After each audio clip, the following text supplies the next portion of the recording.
새벽 5시, 영하 10도의 차가운 바람이 서울의 낡은 달동네 골목을 칼날처럼 파고들고 있었습니다. 사람들이 아직 깊이 잠든 시간, 두 형제는 이미 하루를 시작하고 있었습니다. 14살 김건율의 어깨 위에는 10장의 묵직한 연탄이 얹혀 있었고 그 무게는 어린 소년이 감당하기엔 너무나 버거운 것이었습니다.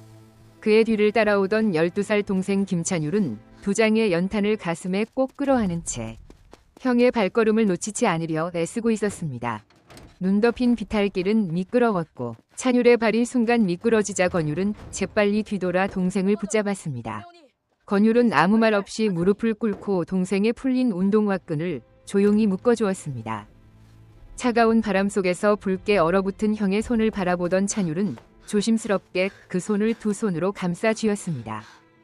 형제가 사는 집은 연탄 가게 마당 한쪽에 놓인 낡은 컨테이너였고 얇은 철판 벽은 겨울바람을 제대로 막아주지 못했습니다. 컨테이너 안은 조용했고 작은 난로 옆에 쌓인 연탄 몇 장이 형제의 하루를 겨우 버티게 해주고 있었습니다.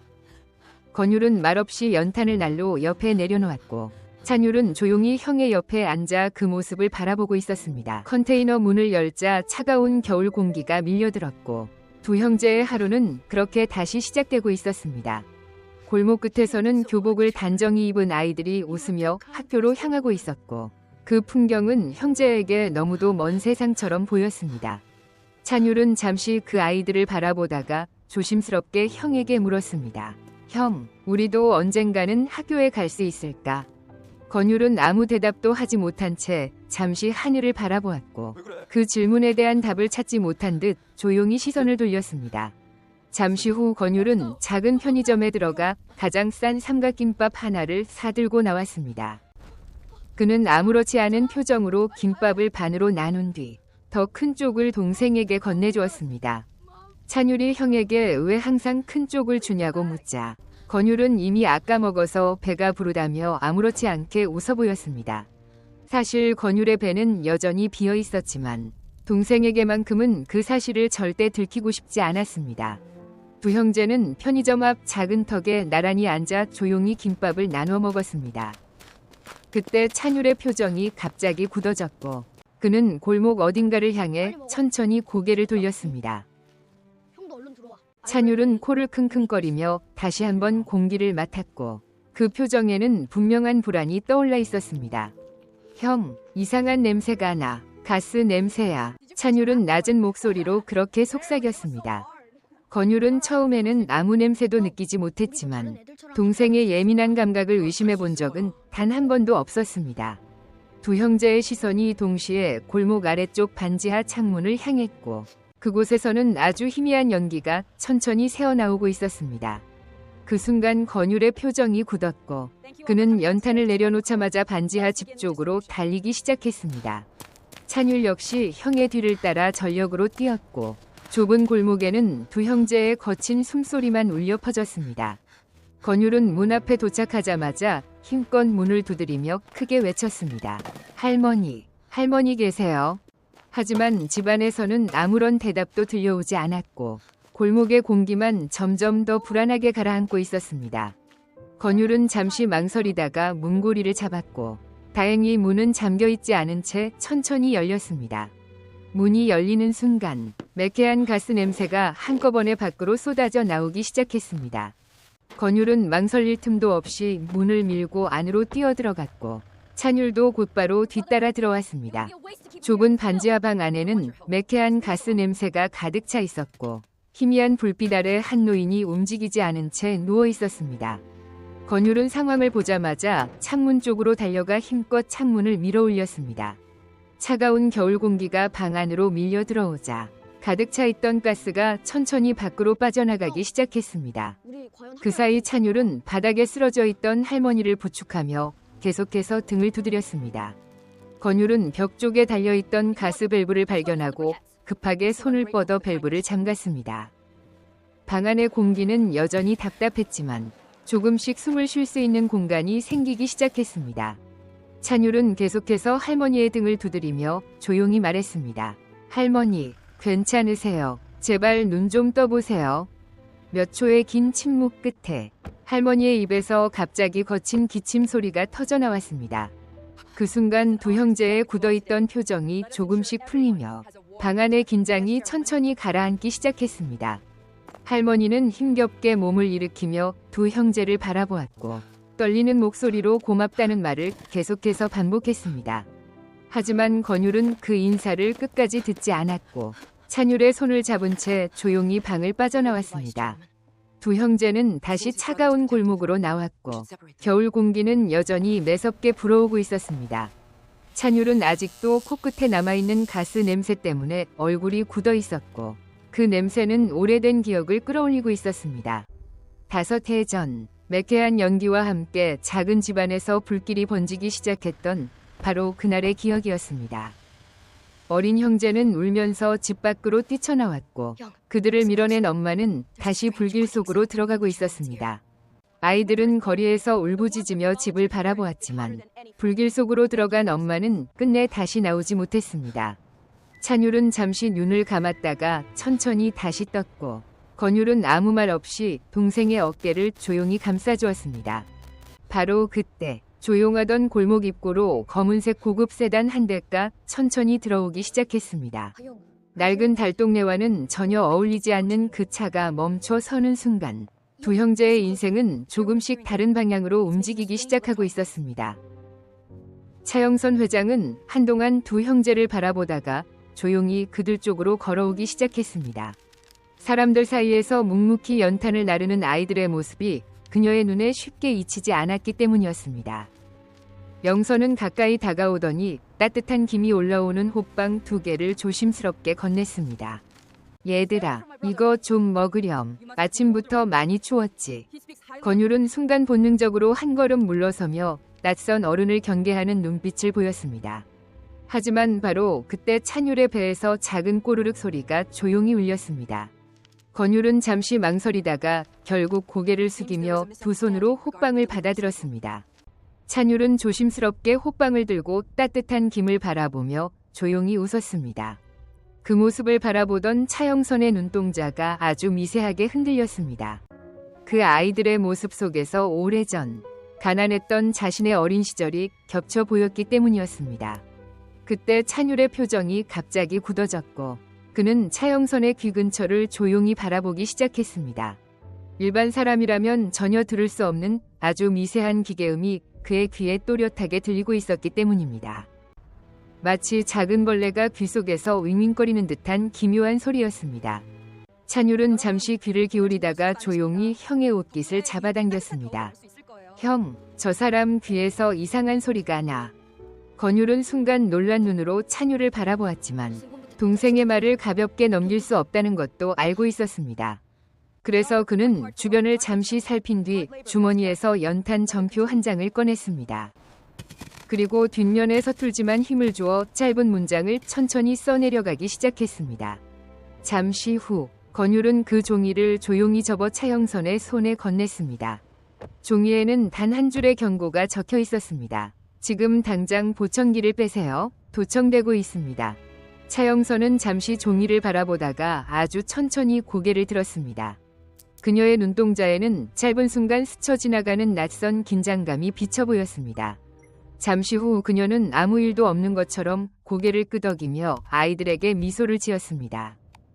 그리고 조용히 차로 돌아가 검은 세단의 뒷좌석에 앉았습니다. 문이 닫히자마자 그녀의 표정은 완전히 달라졌습니다. 영선은 천천히 손을 들어 귀에 끼고 있던 보청기를 조심스럽게 빼냈습니다. 그 작은 기계를 손바닥 위에 올려놓고 한동안 아무 말 없이 바라보았습니다.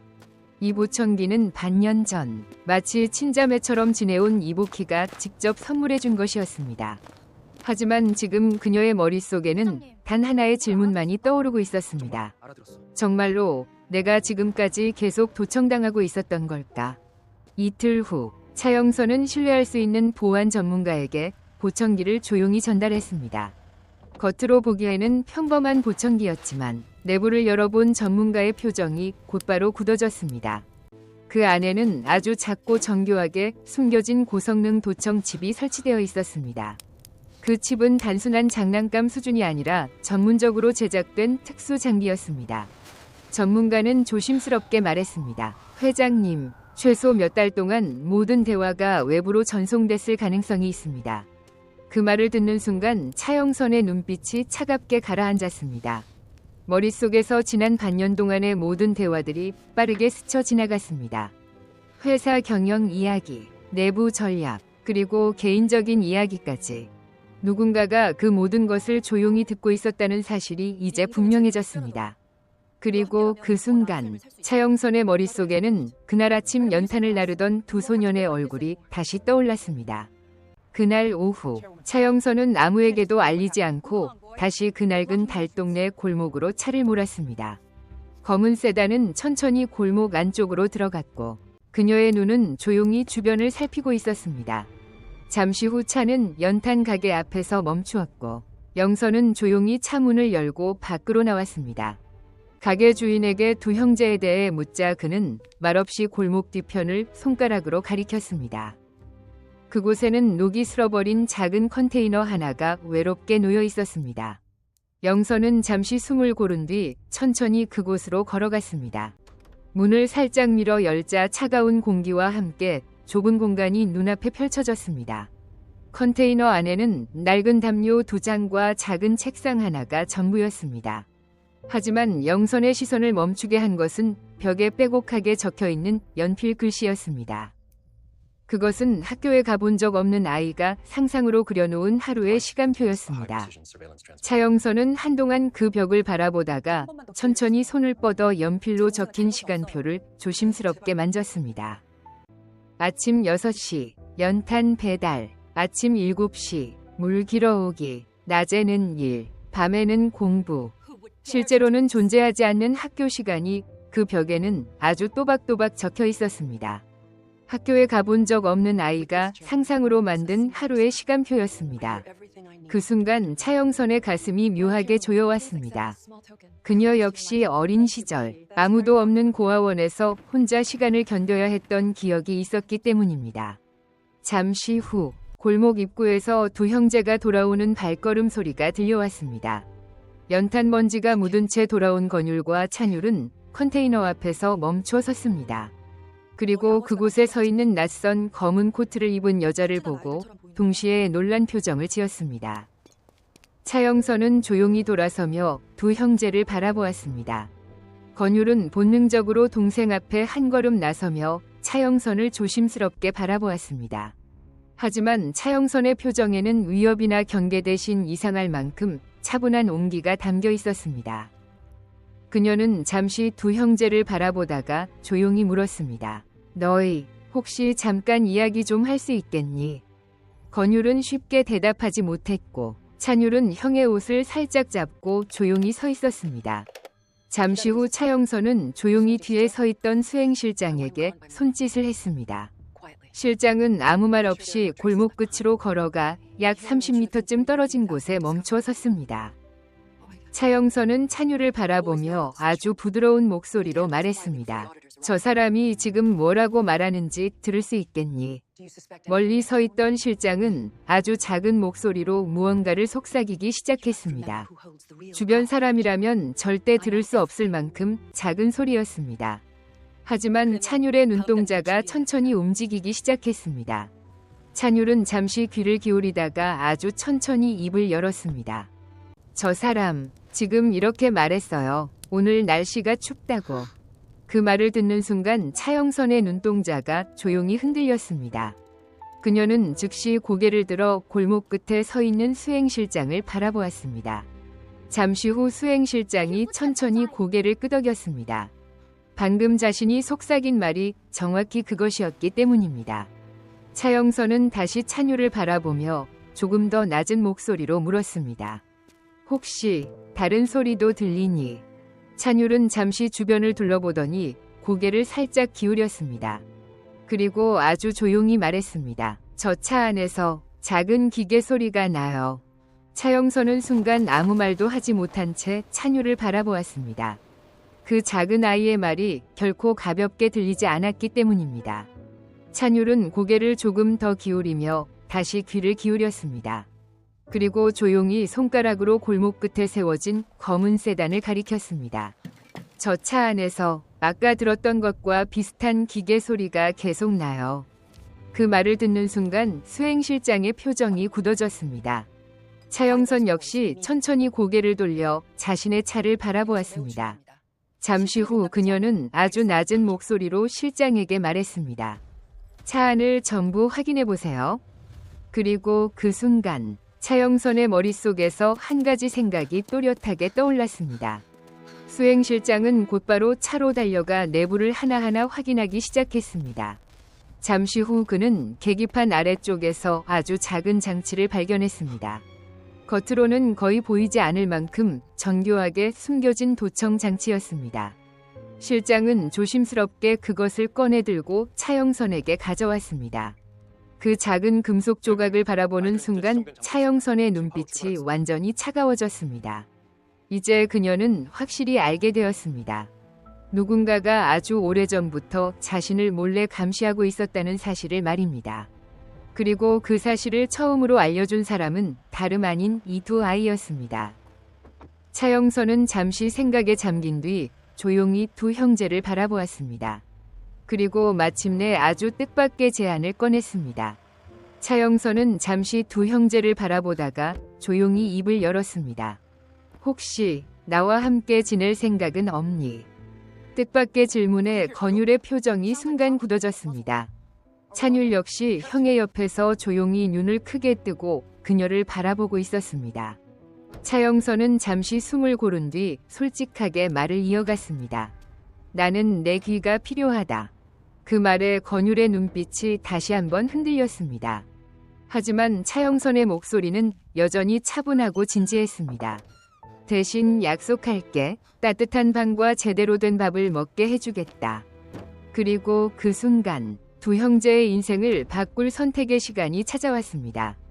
건율은 한동안 아무 말도 하지 못한 채 차영선을 바라보고 있었습니다. 낯선 제안이었지만 그녀의 눈빛에서는 거짓이나 계산이 느껴지지 않았습니다. 잠시 후 그는 천천히 고개를 숙이며 조용히 대답했습니다.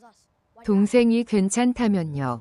찬율은 형의 옆에서 잠시 생각하더니 작게 고개를 끄덕였습니다. 그날 저녁 두 형제는 작은 가방 하나만 들고 낡은 컨테이너를 떠났습니다. 차에 올라탄 순간 찬율은 창밖으로 점점 멀어지는 골목을 조용히 바라보고 있었습니다.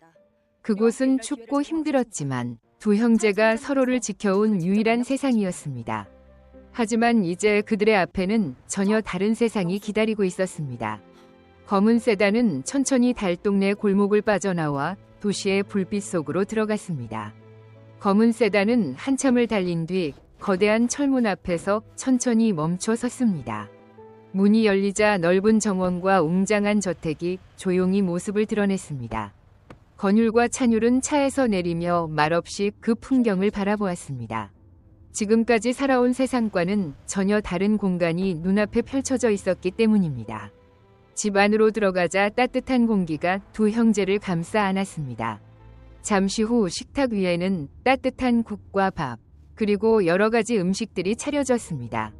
찬율은 잠시 그 식탁을 바라보다가 조심스럽게 숟가락을 들었습니다. 그리고 한 숟가락을 입에 넣는 순간 그의 눈동자가 천천히 흔들렸습니다. 따뜻한 음식의 맛보다도 누군가가 자신을 위해 준비해준 식사가 처음이었기 때문입니다. 그날 밤 두 형제의 인생에서 처음으로 진짜 집 같은 밤이 시작되었습니다. 다음 날 아침 건율은 누구보다도 먼저 일어나 조용히 저택 현관을 청소하기 시작했습니다. 누가 시킨 일도 아니었지만 그는 자신이 받은 도움에 보답하고 싶었습니다. 마당을 쓸던 그의 움직임에는 어딘가 익숙한 성실함이 담겨 있었습니다. 그동안 살아오며 몸에 배어버린 생활의 습관이었습니다. 한편 찬율은 조심스럽게 차영선의 보청기를 손에 들고 귀를 기울이고 있었습니다. 그는 아주 작은 잡음까지도 놓치지 않으려는 듯 집중하고 있었습니다. 잠시 후 찬율은 조용히 미소를 지으며 말했습니다. 오늘은 이상한 소리 없어요. 차영선은 그 말을 듣고 고개를 끄덕이며 잠시 아이를 바라보았습니다. 하지만 그 평온한 아침이 오래가지 않을 것이라는 사실을 그때는 아무도 알지 못했습니다. 그날 오후 저택 복도 끝에서 한 여자가 조용히 두 형제를 바라보고 있었습니다. 단정한 옷차림과 차가운 눈빛을 가진 그녀의 이름은 이복희였습니다. 차영선이 오랫동안 친자매처럼 믿고 의지해온 사람이기도 했습니다. 하지만 복희의 눈동자에는 따뜻함 대신 묘한 불편함이 스쳐 지나가고 있었습니다. 갑자기 나타난 두 아이가 이 집안에서 너무 자연스럽게 자리를 잡고 있었기 때문입니다. 복희는 잠시 아무 말 없이 그 모습을 지켜보았습니다. 그리고 천천히 미소를 지으며 물었습니다. 저 아이들 누구죠? 차영선은 별일 아니라는 듯 차분하게 대답했습니다. 내가 데려온 아이들이야. 당분간 여기서 지낼 거다. 차영선의 말을 들은 이복희는 잠시 아무 말 없이 두 형제를 바라보았습니다. 겉으로는 미소를 짓고 있었지만 그녀의 눈빛은 전혀 웃고 있지 않았습니다. 그녀의 머릿속에는 이미 여러 가지 계산이 빠르게 돌아가고 있었습니다. 갑자기 나타난 이 아이들이 차영선에게 어떤 의미가 될지 알 수 없었기 때문입니다. 복희는 천천히 고개를 끄덕이며 아무렇지 않은 척 말을 이어갔습니다. 그래요. 아이들이라면 도와줘야죠. 하지만 그 말 뒤에 숨겨진 생각은 전혀 달랐습니다. 그날 밤 복희는 혼자 조용한 방 안에서 누군가에게 전화를 걸었습니다. 그리고 낮게 가라앉은 목소리로 짧게 말했습니다. 그 아이들에 대해 좀 알아봐 주세요. 며칠 후 복희는 조용히 한 남자를 만났습니다. 그는 작은 고아원을 운영하는 원장이었습니다. 복희는 잠시 차를 한 모금 마신 뒤 낮은 목소리로 말을 꺼냈습니다. 저 두 아이에 대해 기억나는 게 없습니까? 원장은 잠시 생각하는 척하다가 고개를 천천히 끄덕였습니다.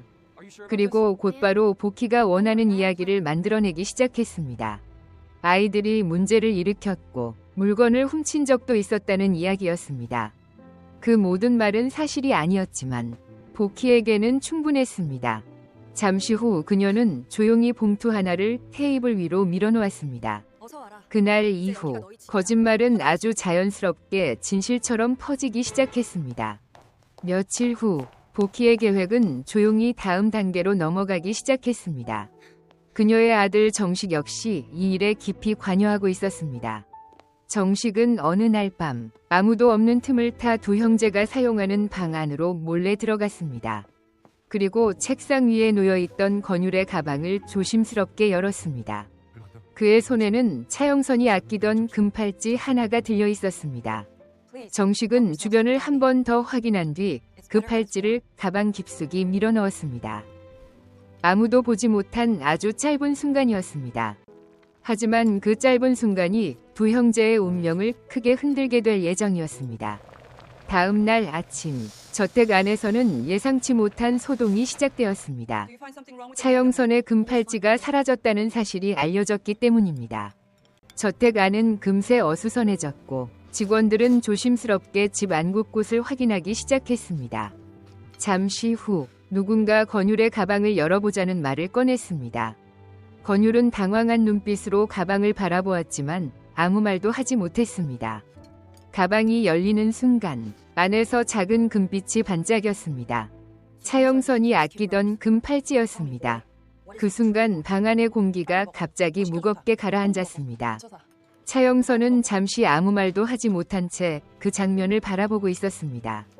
권율 역시 믿을 수 없다는 듯 가방 안을 내려다보았습니다. 하지만 어떤 설명도 그 상황을 바꿀 수는 없었습니다. 그리고 결국 차영선의 입에서 조용하지만 무거운 말이 떨어졌습니다. 차영선은 한동안 아무 말도 하지 못한 채 두 형제를 바라보고 있었습니다.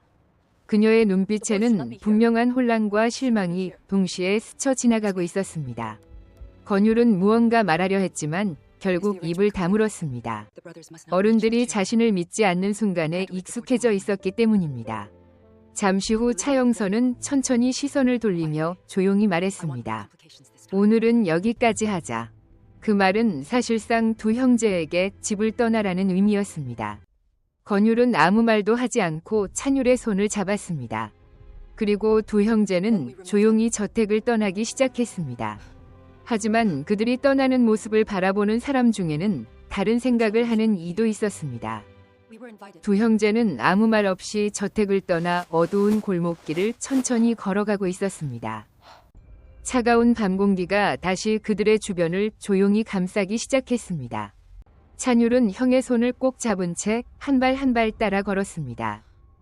하지만 골목 끝에 다다르자 낯선 그림자들이 서서히 모습을 드러냈습니다. 어딘가에서 나타난 남자들이 두 형제의 앞을 막아섰습니다.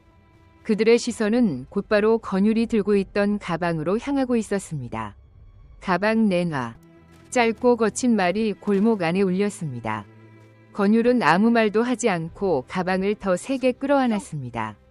그 가방 안에는 그들이 지켜야 할 중요한 것이 들어있었기 때문입니다.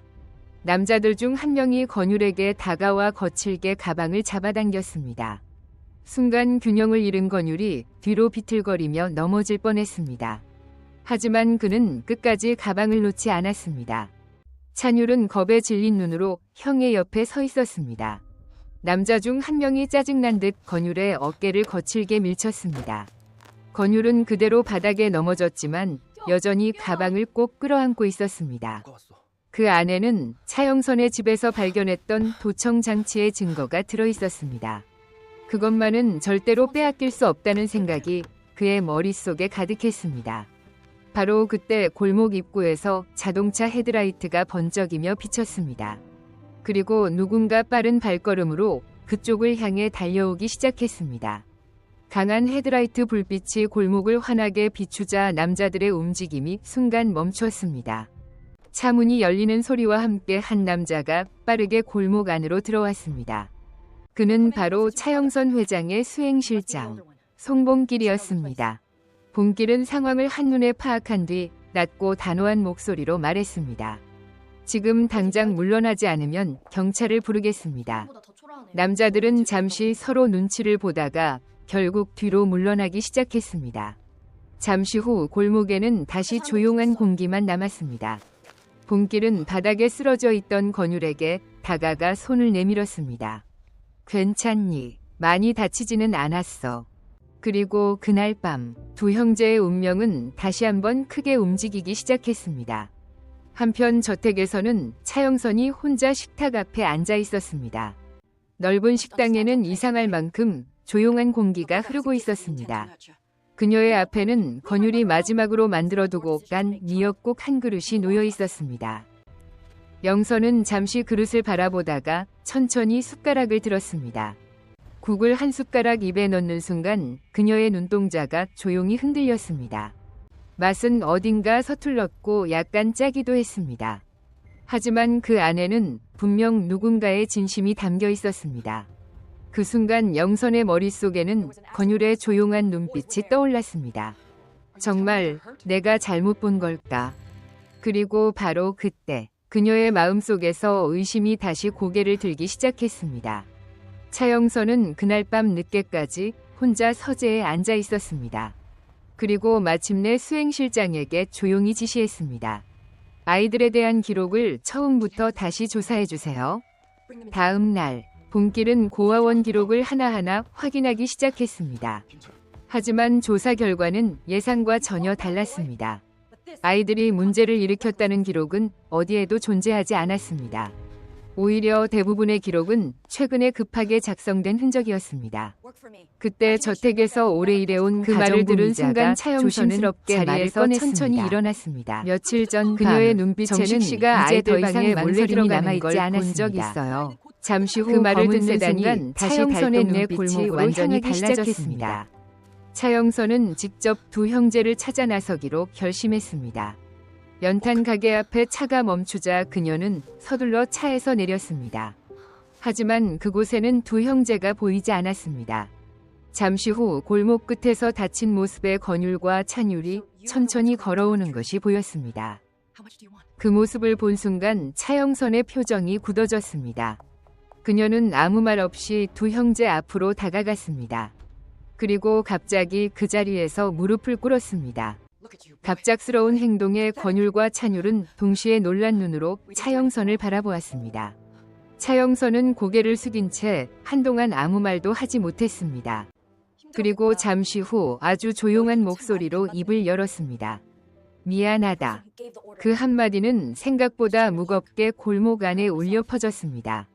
차영선은 천천히 고개를 들며 두 형제를 바라보았습니다. 나는 너희를 믿지 못했다. 그녀의 눈빛에는 분명한 후회와 자책이 담겨 있었습니다. 잠시 후 그녀는 아주 조용히 자신의 어린 시절 이야기를 꺼냈습니다. 나도 너희처럼 고아원에서 자랐다. 차영선의 말에 두 형제는 잠시 아무 말도 하지 못한 채 그녀를 바라보았습니다. 골목 안에는 차가운 바람만 조용히 지나가고 있었습니다. 잠시 후 권율이 천천히 입을 열었습니다. 저희는 괜찮습니다. 그의 목소리는 작았지만 놀라울 만큼 담담했습니다. 차영선은 잠시 눈을 감았다가 다시 천천히 뜨며 고개를 끄덕였습니다. 그리고 낮지만 단호한 목소리로 말했습니다. 이제부터는 내가 바로잡겠다. 그날 이후 세 사람은 조용히 한 가지 계획을 준비하기 시작했습니다. 찬율의 귀는 이제 누군가의 거짓을 밝혀낼 가장 중요한 열쇠가 될 예정이었습니다. 며칠 후 저택 안에서는 아무 일도 없는 것처럼 평온한 시간이 흐르고 있었습니다. 하지만 그 평온함 뒤에서는 조용한 준비가 이루어지고 있었습니다. 찬율은 조심스럽게 복도 끝에 서서 귀를 기울이고 있었습니다. 멀리 떨어진 방 안에서 이보키의 목소리가 희미하게 들려오고 있었습니다. 찬율은 숨을 죽인 채 그 소리를 하나도 놓치지 않으려 집중했습니다. 보키는 전화기 너머로 누군가와 낮은 목소리로 이야기를 나누고 있었습니다. 걱정할 필요 없어. 곧 회장 자리는 우리가 가져올 거야. 찬율의 눈동자가 조용히 흔들렸습니다. 그는 들은 말을 하나하나 머릿속에 또렷하게 기억하기 시작했습니다. 그리고 그날 밤 그는 모든 내용을 종이에 조용히 적어내려갔습니다. 며칠 뒤 청화그룹의 창립 기념 행사가 성대하게 준비되고 있었습니다. 회사 임원들과 주요 인사들이 하나둘 행사장으로 모이기 시작했습니다. 겉으로 보기에는 평범한 기념식처럼 보였지만 그 안에서는 조용한 긴장이 흐르고 있었습니다. 이보키와 그녀의 아들 정식 역시 행사장 안에서 차분한 표정으로 사람들을 맞이하고 있었습니다.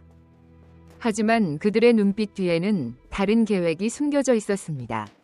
행사가 시작되면 차영선의 건강 문제를 이유로 경영권을 넘겨받겠다는 계획이었습니다. 한편 행사장 한쪽에서는 권율과 찬율이 조용히 서 있었습니다. 찬율은 주변의 작은 소리 하나까지 놓치지 않으려 귀를 기울이고 있었습니다. 그의 손에는 그동안 기록해온 작은 노트가 들려 있었습니다. 그리고 그 노트 안에는 이보키의 모든 음모가 담겨 있었습니다. 행사가 시작되자 커다란 홀 안에는 수많은 사람들이 조용히 자리에 앉아 있었습니다. 무대 위로 먼저 올라온 사람은 이보키였습니다. 그녀는 차분한 표정으로 마이크를 잡고 천천히 말을 시작했습니다. 회장님의 건강이 최근 많이 약해졌습니다.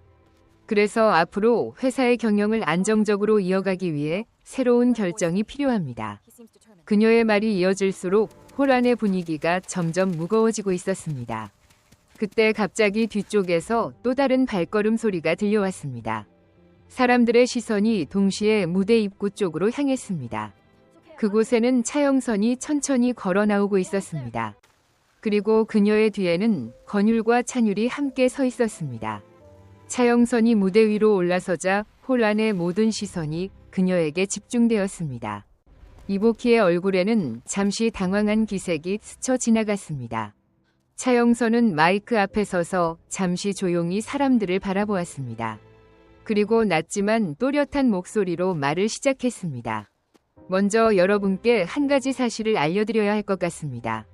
지난 몇 달 동안 제 보청기 안에는 도청 장치가 숨겨져 있었습니다. 그 말을 듣는 순간 행사장 안에서 작은 술렁임이 퍼지기 시작했습니다. 차영선은 잠시 말을 멈춘 뒤 천천히 손에 들고 있던 작은 장치를 들어 올렸습니다. 이것이 바로 그 장치입니다. 그리고 이 사실을 처음으로 알려준 사람은 바로 이 두 아이였습니다. 차영선의 말이 끝나자 행사장 안의 분위기가 순식간에 달라졌습니다.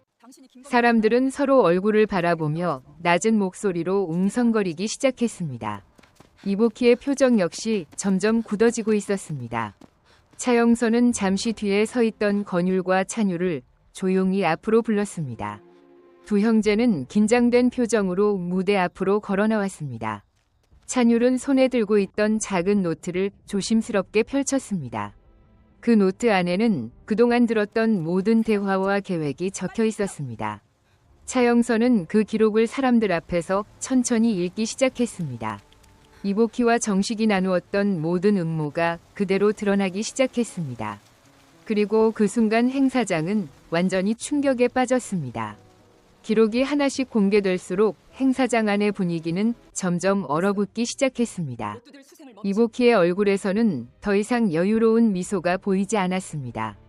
그녀는 무언가 말하려 했지만 이미 늦어버린 뒤였습니다. 잠시 후 행 사장 문이 열리며 보안 요원들과 경찰이 안으로 들어왔습니다. 사람들의 시선이 동시에 그쪽으로 향했습니다. 경찰은 곧바로 이복희와 정식에게 다가갔습니다. 그리고 조용하지만 단호하게 말했습니다. 이복희 씨, 그리고 정식 씨, 지금부터 도청 장치 설치와 경영권 조작 혐의로 체포합니다. 그 순간 홀 안에는 완전한 정적이 내려앉았습니다. 40년 넘게 이어졌던 관계가 그렇게 한순간에 무너지고 있었습니다. 경찰에게 이끌려가는 이복희의 모습이 천천히 행 사장을 지나갔습니다. 사람들은 아무 말도 하지 못한 채 그 장면을 바라보고 있었습니다. 잠시 후 홀 안에는 다시 조용한 공기가 내려앉았습니다.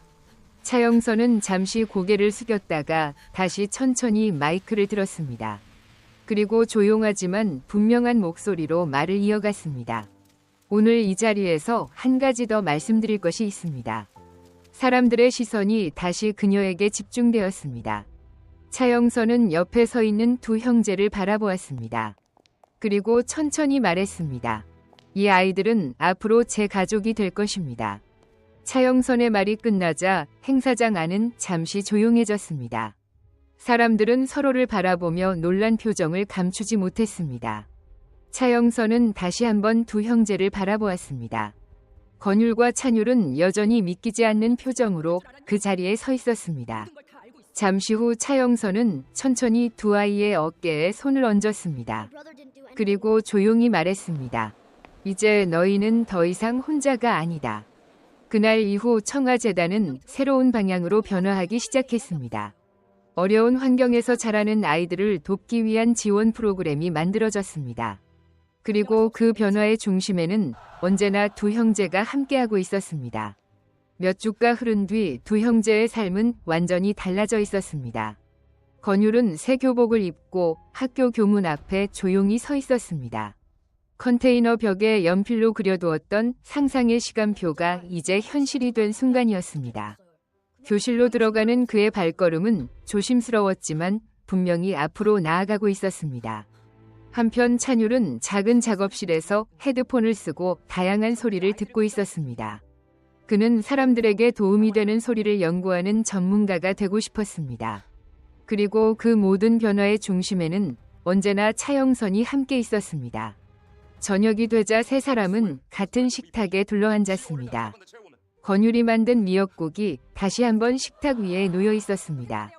그리고 그 따뜻한 식탁 위에서 세 사람의 새로운 가족 이야기가 조용히 이어지고 있었습니다.